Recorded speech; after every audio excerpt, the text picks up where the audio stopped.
রহমান রহিম আল্লাহ তাআলার নামে। নুন, শপথ, লেখার মাধ্যম কলমের। আরো শপথ, এ কলম দিয়ে তারা যা লিখে রাখছে তার। তোমার মালিকের অসীম দয়ায় তুমি পাগল নাও। তোমার জন্য অবশ্যই এমন এক পুরস্কার রয়েছে যা কোনোদিনই নিঃশেষ হবে না। নিঃসন্দেহে তুমি মহান চরিত্রের উপর প্রতিষ্ঠিত রয়েছ। সেদিন খুব দূরে নয় যখন তুমি ও তোমাকে যারা পাগল বলে তারা সবাই দেখতে পাবে তোমাদের মধ্যে আসলে কে বিকারগ্রস্ত পাগল ছিল। তোমার মালিক ভালো করে জানেন তোমাদের মধ্যে কোন ব্যক্তি পথভ্রষ্ট হয়ে গেছে। আবার যারা সঠিক পথের উপর রয়েছে আল্লাহ তাআলা তাদের সম্পর্কেও সম্মুখ ওয়াকিবহাল রয়েছেন। অতএব তুমি এ মিথ্যা প্রতিপন্নকারীর অনুসরণ করো না। তারা তো তোমার এ নমনীয়তাটুকুই চায় যে তুমি তাদের কিছু গ্রহণ করো, অতঃপর তারা তোমার কিছু গ্রহণ করবে। যারা বেশি বেশি কসম করে, পদে পদে লাঞ্ছিত হয়, এমন লোকদের তুমি কখনো অনুসরণ করো না। যে বেহুদা গালবন্ধ করে, খামাখা মানুষদের অভিশাপ দেয় এবং চগলখড়ি করে বেড়ায়, যে ভালো কাজে বাধা সৃষ্টি করে, অন্যায়ভাবে সীমা লঙ্ঘন করে, সর্বোপরি যে পাপিষ্ঠ, যে কঠোর স্বভাবের অধিকারী, অতঃপর যে জন্ম পরিচয়ের দিক থেকেও জারজ, কেননা সে বিপুল ধনরাশি ও অনেকগুলো সন্তান সন্ততির অধিকারী। এ লোককে যখন আমার আয়াত পড়ে শোনানো হয় তখন সে বলে এগুলো তো হচ্ছে আগের দিনের গল্প কাহিনী মাত্র। এই অহংকারী ব্যক্তিটিকে তুমি জানিয়ে রাখো, অচিরেই আমি তার সুরে দাগ দিয়ে তাকে চিহ্নিত করে দেব।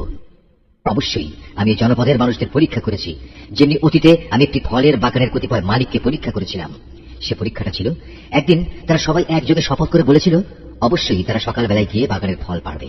এ সময় তারা আল্লাহ তাআলার ইচ্ছা ও অভিপ্রায় সম্বলিত কিছুই এর সাথে যোগ করেনি। তখন ভোর হতে না হতেই তোমার মালিকের পক্ষ থেকে সেই বাগানের উপর এক বিপর্যয় এসে পড়ল। তখনও তারা ছিল গভীর ঘুমে বিভোর। অতঃপর সকালবেলায় তা মধ্যরাতের কৃষ্ণবর্ণের মতো কালো হয়ে গেল। এদিকে সকাল হতেই তারা এই বলে একে অপরকে ডাকাডাকি করতে লাগলো, তোমরা যদি সত্যি ফল আহরণ করতে চাও তাহলে সকাল সকাল নিজেদের বাগানের দিকে চলো। অতঃপর তারা সেদিকে রওনা দিল।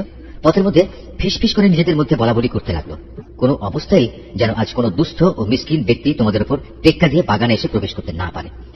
তারা সকালবেলায় সংকল্পবদ্ধ হয়ে এসে হাজির হলো, যেন তারা নিজেরাই আজ সব ফসল তুলতে সক্ষম হবে। অতঃপর যখন তারা সে বাগানের দিকে তাকিয়ে দেখল তখন হতভম্ব হয়ে বলতে লাগলো, এ কি, এটা তো আমাদের বাগান নয়, আমরা নিশ্চয়ই পথভ্রষ্ট হয়ে পড়েছি। না, আসলে আমরা আজ মাহরুম হয়ে গেছি। এই মুহূর্তে তাদের মধ্যেকার একজন ভালো মানুষ তাদের বলল, আমি কি তোমাদের বলিনি সব কাজের ব্যাপারে আল্লাহর উপরই ভরসা করবে?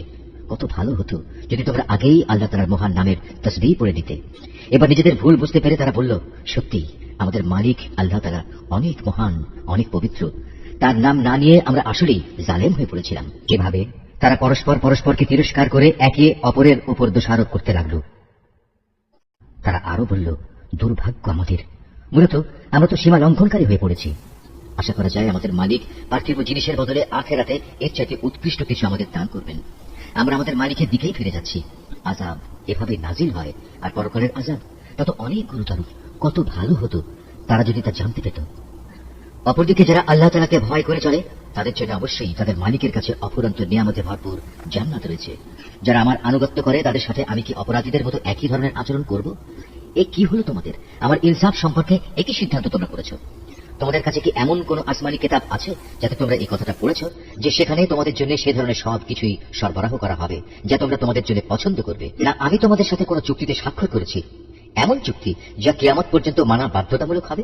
এর মাধ্যমে তোমরা যা কিছু দাবি করো তাই তোমরা পাবে। তুমি এতে জিজ্ঞেস করো তোমাদের মধ্যে কে এ দায়িত্ব নিতে পারে? নিজেরা না পারলে তাদের কি অন্য কোনো অংশীদার আছে? যদি তারা সত্যবাদী হয় তাহলে তারা তাদের অংশীদারদের সবাইকে নিয়ে আসুক। স্মরণ করো যেদিন যাবতীয় রহস্য উদ্ঘাটিত হয়ে পড়বে তখন তাদের সাজদাবনত হওয়ার আহ্বান জানানো হবে। এসব হতভাগ্য ব্যক্তি কিন্তু সেদিন সাজদা করতে সক্ষম হবে না। তারা নিজেদের দৃষ্টি নিম্নগামী করে রাখবে। অপমানে তারা ভারাক্রান্ত হয়ে পড়বে। দুনিয়ায় এমনি করে যখন তাদের আল্লাহর সম্মুখে সাজদা করতে ডাকা হয়েছিল তখন তারা সুস্থ ও সক্ষম ছিল। হে নবী, অতঃপর তুমি আমাকে ছেড়ে দাও যে আমার এই কিতাব অস্বীকার করে, তার থেকে আমি প্রতিশোধ নেব। আমি ধীরে ধীরে এদের এমন ধ্বংসের দিকে ঠেলে নিয়ে যাব যে এরা তার কিছুই টের পাবে না। আমি এদের অবকাশ দিয়ে রাখি। অপরাধীদের ধরার আমার এই কৌশল অত্যন্ত কার্যকর।